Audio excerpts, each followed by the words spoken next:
প্রিয় দর্শক বন্ধুরা, শুরু করছি আজকের গণিত। আজকের বিষয় নামতার যোগফল। বিষয়টা একটু যেন অন্য রকম, নামতার আবার যোগফল। অবশ্যই নামতার যোগফল আমরা কৌশলে নির্ণয় করতে পারবো। প্রথমে দেখাচ্ছি 7-এর নামতা। 7-এর নামতায় রয়েছে এই সংখ্যাগুলো, আমরা সকলেই জানি। এই সংখ্যাগুলোর যোগফল কত, কিভাবে বার করব? যোগ তো আমরা প্রত্যেকেই করতে পারি, যোগ করলে চলে আসবে, সময় লাগবে, কিন্তু কৌশলে আমরা কিভাবে নির্ণয় করব? 7-এর নামতার যে সংখ্যাগুলো রয়েছে সেই সংখ্যাগুলোর যোগফল 7, 14, 21, 28 এই সংখ্যাগুলোর যোগফল। 55 কে আমরা 7 দিয়ে গুণ করব।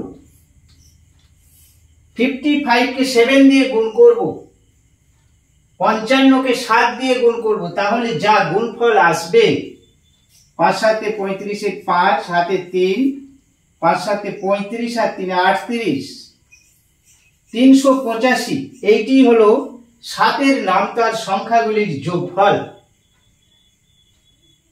যোগ করতেই হলো না, আমরা যোগফল পেয়ে গেলাম। এবার আসছি 8-এর নামতা। যে কোনো নামতা আমরা যোগফল কৌশলে করতে পারবো, যে কোনো নামতা। এবার আসছি 8-এর নামতায়। এই হলো 8-এর নামতা, লিখে নেওয়া হয়েছে। এই সংখ্যাগুলির যোগফল কত হবে? চলে আসবো আবার সেই 55-এ চলে আসবো।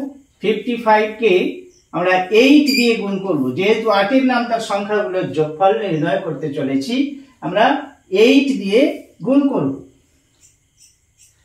গুণফল যা হবে 5 8 40 0, হাতে রইল 4, 40 আর 4 44, 440। তাহলে 8-এর নামতার সংখ্যাগুলোর যোগফল হচ্ছে 440, 440। এবার আসছি 9-এর নামতা।